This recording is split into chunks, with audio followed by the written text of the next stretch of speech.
Nah, titik ini namanya nuqtatul wujud. Semua alam raya dimulai dari satu titik, yaitu nuqtatil wujud. Makanya Quran dimulai bismillah, dan bismillah itu dipilih sama Allah pakai pertama ba. Ba itu ada titik. Itu kata semua ulama, itu titik itu singkatan dari bi kana makana wa bi yakunu mayakun. Karena saya semuanya ada. Bi itu karena saya. Jadi makanya santri-santri beki, tidak usah bayangkan kamu jadi wali terus bisa terbang ke Mekah, tidak usah. Kalau terbang ke Mekah ya sudah umroh aja bayar. Kalau enggak ya maklaran KBH atau apa. Pokoknya cari gratis. Ya gratis kan ya. Dapat orang 10 gratis. Satu. Terus orang enggak umroh-umroh dirayu-rayu supaya umroh. Repot. Itu pelanggaran fikih itu. Kalau orang punya utang itu wajibnya nyaur utang dulu gitu. Wah repot. Saya itu juga sering bingung di kampung-kampung. Gus sama umroh. Kenapa? Dapat gratisan. Minta uang saja buat nyaur utang. Enggak boleh. Wah, secara fikih yang wajib itu nyaur utang bukan umroh. Enggak boleh Gus diminta uang, enggak boleh, harus umroh. Udah gitu saya ini bingung Gus mau umroh. Enggak nikmati. Kenapa? Disuruh ngajar Gus. Repot semua kalau ibadah mergawe ya gini bingung semua. Ya saya mohon anak-anak BK semuanya yang seneng Quran itu harus seneng sampai kayak saya sehingga tahu mencari Tuhan dengan cara tauhid yang berbasis akal. Itu sedzahir imannya malaikat. Jika di klasmen iman itu manusia ulul ilmi, kita-kita yang nekuni ilmu itu nomor 1 prakteknya. Karena nomor 1 itu Allah karuan kan, syahidah Allah kan gak tertandingi, syahidah wa annahu la ilaha illallah, terus wal malaikatu. Malaikat kan karuan karena langsung menyaksikan surga, dan ketiga apa? Wa ulul ilmi. Berarti prakteknya kan nomor 1. Kalau kompetitornya semuanya manusia, ulul ilmi nomor berapa? 1 kan? Nah nomor 3 kan dari Allah, malaikat, ulul ilm. Berarti kalau kompetisinya antar manusia nomor berapa? 1 kan? Nah kenapa ulul ilmi di nomor 3 kan tapi dari Allah, malaikat, ulul. Kerennya kayak apa? Karena cara iman ulul ilmi itu enggak ada ragunya sama sekali. Kamu ragu enggak kalau 2 cabang dari 1, asalnya 1? Enggak pernah kan ragu kan? Semua gambar seruat apapun dimulai dari 1 titik. Ragu enggak? Enggak kan? Nah, imannya umatnya Nabi karena dipandu oleh Quran itu seyakin itu, sehakul yakin itu. Nah, itu terus Jubair bin itu jadi iman. Am khuliqu min ghairi syai'in am humul khaliq. Terus kata Allah lagi, kalau kamu tidak percaya saya yang bikin langit bumi ya gampang dong. Kamu saja yang ngomong kalau kamu yang bikin. Paling orang sepakat kamu stres. Terus hanya ayat gitu, am khalaqus samawati wal ardh. Kalau kamu tidak yakin Allah yang bikin, ya silakan Anda klaim saja kalau kamu yang bikin langit bumi. Bala yuqinun. Kamu juga gak mau kan dibilang stres. Ya, ini ngaji ilmu dulu, nanti bagian terakhir ijazah. Bismillahirrahmanirrahim. Ini riwayatul Bukhari. Haddatsana Abdullah bin Yusuf, haddatsana Les, haddatsana Sa'id al-Maqburi an-Nabi Hurairah radhiyallahu anhu qala an-Nabi sallallahu alaihi wasallam. Ma minal anbiya'i nabiyyun illa qad u'tiya minal ayat ma mithluhu amana alaihil bashar. Wa inna ma kana alladhi utituhu wahyan awhahu wa ilayya fa arju an akuna aktsarahum tabi'an yaumal qiyamah. Dadas kita tahu semua nabi itu punya mukjizat. Ya, semua nabi itu punya apa? Mukjizat. Mukjizat itu hal yang luar biasa yang memastikan manusia itu tidak bisa menyainginya atau menandinginya. Dan rata-rata mukjizat Nabi dulu itu fisik. Misalnya ontanya Nabi Soleh itu kan onta tapi keluar dari batu, itu kan aneh. Aneh sekali. Atau tongkat Nabi Musa bisa simsalabim mengeringkan laut apa? Merah. Semua Nabi itu punya mukjizat dan semuanya berbentuk fisik. Kecuali mukjizatul Rasulullah Shallallahu Alaihi Wasallam itu berupa Al-Quran. Al-Quran itu konsep ilmiah. Terus kata Rasulullah SAW, tapi saya karena Quran itu justru berharap pengikutku besar dan sampai hari kiamat. Sekarang kita logika ya. Andaikan kamu punya tongkatnya Nabi Musa, kalau kamu suka uang, kepikirannya dijual apa dipakai? Kalau kamu suka uang, pakai. Kalau kamu ahli suudon itu pikirannya ndak, ini asli ndak. Karena yang melihat di Turki itu ya sebagian gitu. Kalau yang suka perdukunan itu bayangkan itu miliknya. Mungkin dipakai ngakali orang atau apa, pokoknya bayangkan itu miliknya. Kalau yang kolektor pikirannya itu nanti ini laku berapa. Tapi kalau peneliti mungkin pikirannya itu ini asli apa enggak? Bukti aslinya apa? Repot lah. Lagi pula kalau kamu punya utang terus mau apa? Istri kamu marah mau apa? Kalau pakai tongkat. Nah, beda dengan mukjizatnya Quran itu semuanya apa? Ilmiah. Orang yang sedang harmonis dengan istri bisa pakai ayat di antara ayat-ayat Allah itu apa? Wa ja'ala bainakum mawaddatan warahmah. Nanti kalau ditakdir cerai, saya tidak menyarankan cerai. Kalau ditakdir cerai, itu masih dimotivasi sama Allah wa iyyatafarraqa yughnillahu kullam min sa'ati. Jika suami istri itu cerai, jangan-jangan suaminya dapat istri lebih baik, istrinya nanti dapat suami lebih baik. Jadi yang masa lalunya ada keprahara. Kan banyak orang suaminya meninggal ketika nikah lagi ditanya, kangen sama suami pertama, alhamdulillah ini lebih baik. Padahal suaminya yang meninggal itu berharap istrinya ini kangen, ternyata dia sudah syukur dapat suami yang lebih baik. Jadi Quran itu menunggui kita ila yaumil qiyamah. Kita tidak bunuh diri, itu ya barokahnya Quran. Karena problem apapun kita dinasihati apa sabar, apa dinasihati sabar. Kan nggak mungkin kamu pegang tongkatnya Nabi Musa, punya masalah apa saja ngelihat tongkat, bisa apa tongkat. Tapi kalau Quran kan nasihat, solusi. Makanya Nabi berharap dengan Quran ini, saya berharap pengaruh saya, pengikut saya terbanyak ila yaumil ya. Terus beliau dikomentari begini sama, ini Fathul Bari, sarahnya Bukhari. Al-muradu anna mu'jizatil anbiya inqaradat binqiradi a'sorihim. Falam yusyahidha illa man hadaraha. Problem mukjizat nabi-nabi dulu itu kan fisik. Sehingga yang tahu kalau Nabi Soleh punya unta yang ajaib, itu yang tahu ya hanya yang hadir saat itu. Yang tahu kalau tongkat Nabi Musa bertuah, itu juga yang tahu hanya yang hadir saat itu. Selebihnya tahu tongkat ya di museum. Tapi kalau Quran menjadi solusi, menjadi panduan, menjadi pegangan itu ila yaumil qiyamah. Kita beri contoh ya Quran panduan yang paling gampang misalnya begini. Dulu ini cerita ya. Dulu itu ada orang kafir cerdas namanya Jubair bin Mut'im. Itu saking pinternya dia, pinter juga tokoh. Itu sebagai delegasi pembebasan Asra Badrin. Jadi tawanan-tawanan perang Badar itu mulai dulu ya ada negosiasi mau dibebaskan. Terus orang-orang kafir ini menugaskan namanya Jubair bin siapa? Mut'im. Ini ada di Bukhari. Karena ini ngaji di Jakarta. Kalau orang nggak tahu hadis juga tanya ini sahih enggak gitu. Wong nggak tahu kok tanya itu aneh.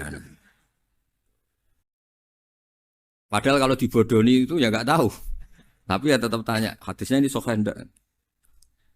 Ini kata kiai apa kata nabi ini ya ribet. Memangnya kata nabi kamu dengar kan ya lewat kiai.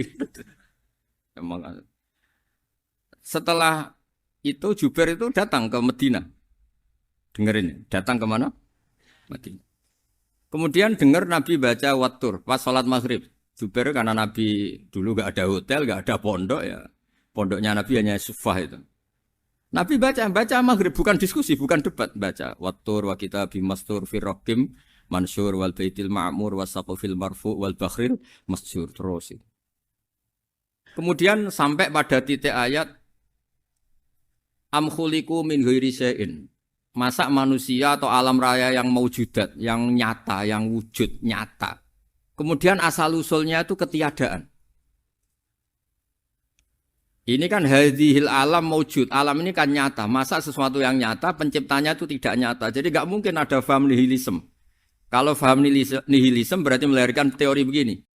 Al-adamu yakhluqu maujudan, sesuatu yang tidak ada, menciptakan yang itu kan akal nggak bisa nerima. Kalau sesuatu ini ada, penciptanya pasti ada. Terus akhirnya Jubair bin Mut'im itu simpuh di depan Rasulullah terus bilang, ya Muhammad kada qalbi ayatir. Hampir saja hati saya terbang. Kalau riwayatnya Imam Ahmad, faka'anna masudi aqalbi, hati saya dihancur. Semua teori yang saya bawa untuk melawan kamu sekarang luluh semua, hancur semua. Yang benar adalah teori Anda bahwa Tuhan itu satu dan Tuhan itu ada sebelum semua makhluk. Coba kalau Nabi Muhammad ada Jubair bin Mut'im terus menyembunyikan tongkat dekat mihrab, Terus dilihat ini apa. Paling pikirannya ini dari kayu apa. Terus yang bentuk tongkat itu tukang pemahatnya siapa? Kok kurang keren kalau di Blitar gimana ya? Kan malah panjang. Kira-kira kalau mukjizat itu dari tongkat itu malah panjang. Panjang lah pokoknya panjang. Lagi pula kamu coba kan nggak ngarah mandi. Itu yang mandi kan nabinya bukan tongkatnya. Coba tongkatnya Nabi Musa dicoba anak-anak beki itu. Dipakai mukul kucing aja tidak mesti mati itu. Jadi nggak jelas mukjizat-mukjizat seperti itu enggak. Tapi kalau Quran menunggui sampai saking hebatnya Quran, teori rasionalitas soal kampanye di mana-mana. Tingkat validitas, tingkat kebenaran Quran. Itu bahkan bisa diuji tanpa membuktikan. Tanpa apa? Cukup pakai akal. Ya terus saya teruskan. Fala yamurru terus al-murad anna mu'jizatil anbiya in qaradat bi qidari a'sam wa mu'jizatul Qur'an mustamirratun ila yaumil qiyamah. Wa kharquhu lil adat fi uslubihi wa balaghatihi wa ikhbarihi bil maghibat. Terus kata ini yang ngarang Fathul Bari sarahnya Imam Bukhari.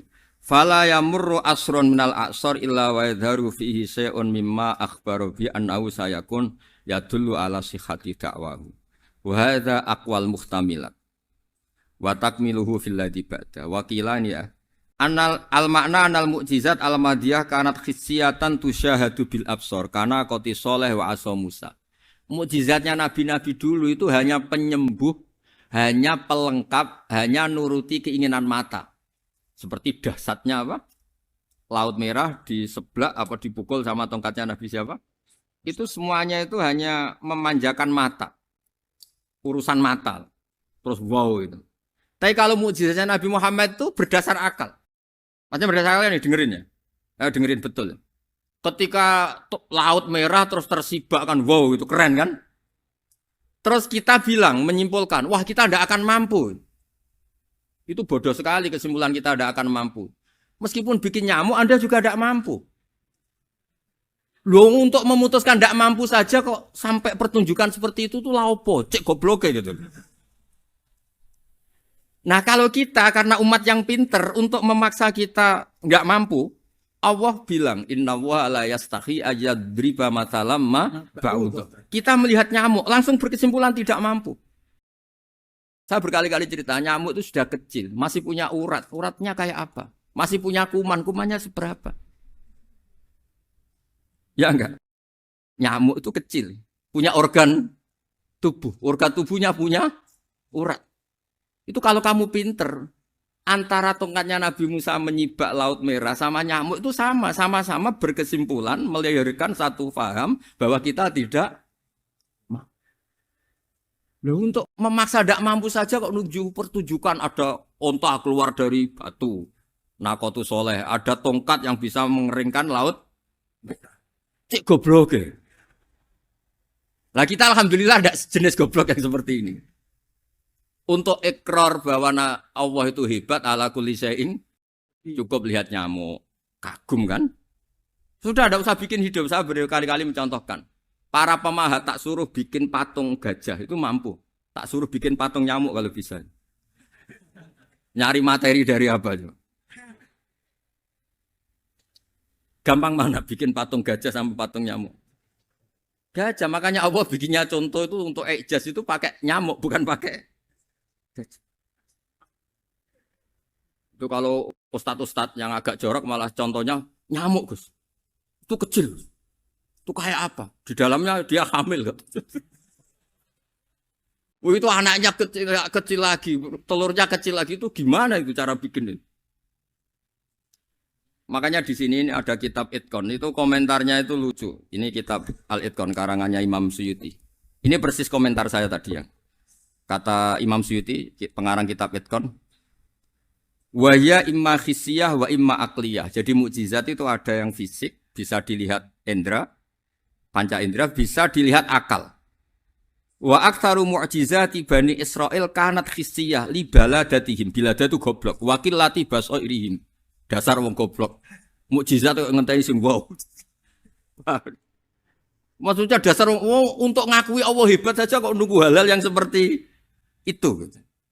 Paham gitu? Mergo likil latin apa aklihim.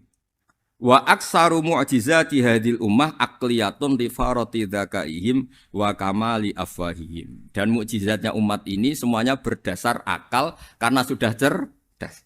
Jadi andaikan kita melihat tongkatnya Nabi Musa menyibak Laut Merah dengan melihat nyamuk, kesimpulan kita sama. Sama-sama wow, sama-sama keren, sama-sama memastikan kita tidak mampu. Makanya terus Quran menerangkan kita wa ma min dabatin fil ardi wala ta'iri yatiru bi janahihi illa umamun amsalukum. Jadi keseharian kita lihat burung kok terbang. Itu sudah ayatun min ayatillah. Paham nggih? Dados niki kudu bangga ditunggoni napa Quran, nggih ditunggoni napa Quran. Wa mu'jizatul Quran tusyahadu bil basirah fayakunu mayatabi'u li ajlihi aksar. Terus li annal ladzi yusyahadu bi ainir ra'si yang qaridu bingkiradi musyahidi. Sesuatu yang tampilan dahsyatnya itu disaksikan mata, maka itu bisa habis. Era tongkat Nabi Musa seperti itu habis enggak? Bisa mengeringkan Laut Merah habis kan? Tapi era mukjizatnya Quran ila yaumil qiyamah. Ya contoh sosial, saya kembali lagi ke sosial. Kamu punya teman awet atau punya istri awet, itu konsepnya ya wal kadhiminal ghaiz itu agak gampang tersinggung. Coba kalau kamu setiap tersinggung putus, setiap tersinggung habis, kamu tidak punya teman, tidak punya istri. Sampai kita awet seperti ini, kalau kecewa ya wal kadhiminal ghaiz itu ngempet. Termasuk saya ini biasanya ngaji khusus terus baca gini ya kecewa.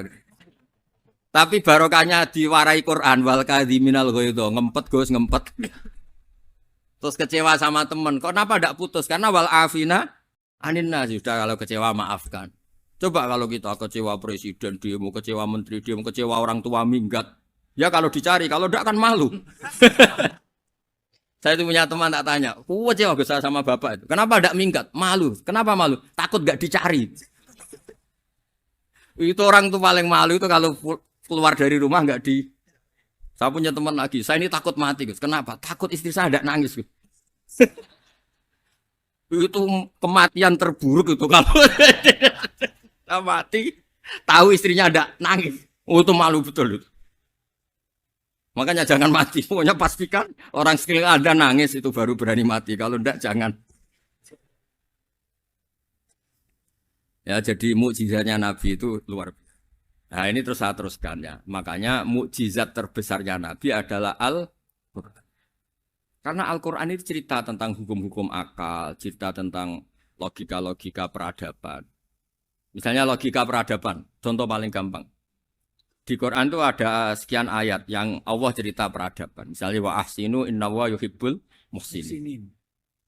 Itu dikutip terus kemudian disimpulkan dalam peradaban. Kata Sayyidina Ali karramallahu wajhah ngendikannya gampang. Ahsin man syi'ta takun amira. Kamu berbuat baik saja sama seseorang, maka otomatis kamu akan jadi pemimpinnya. Ada orang nggak tamat SD, nggak tamat papa, gobloknya minta ampun. Tapi karena gaji seorang pakar, oh kamu tak gaji 1 bulan 1 miliar, perusahaan saya jadikan besar. Itu dikongkan ngalor ngidul ya nurut. Hanya karena dia ihsan. Terus wastaghni amman syi'ta takun nadhira. Saya ulang lagi. Wastaghni amman syi'ta takun nadhira. Dan kamu jangan butuh orang lain, siapapun dia, maka kamu akan setara. Misalnya ada menteri orang antri mau salim, tapi kamu tidak butuh kan tenang saja. Tapi kalau kamu butuh, habis kamu. Ya kan? Kamu tidak butuh seseorang, maka kamu posisinya akan setara. Kamu harus sopan karena punya utang jasa. Kalau nggak punya apa-apa kan setara. Ya enggak? Misalnya kamu jajar rektor atau jajar menteri, jajar apa saja. Kalau kamu tidak punya utang kan, kamu jajar menteri tidak punya utang. Sama jajar satpam tapi punya utang, takut mana?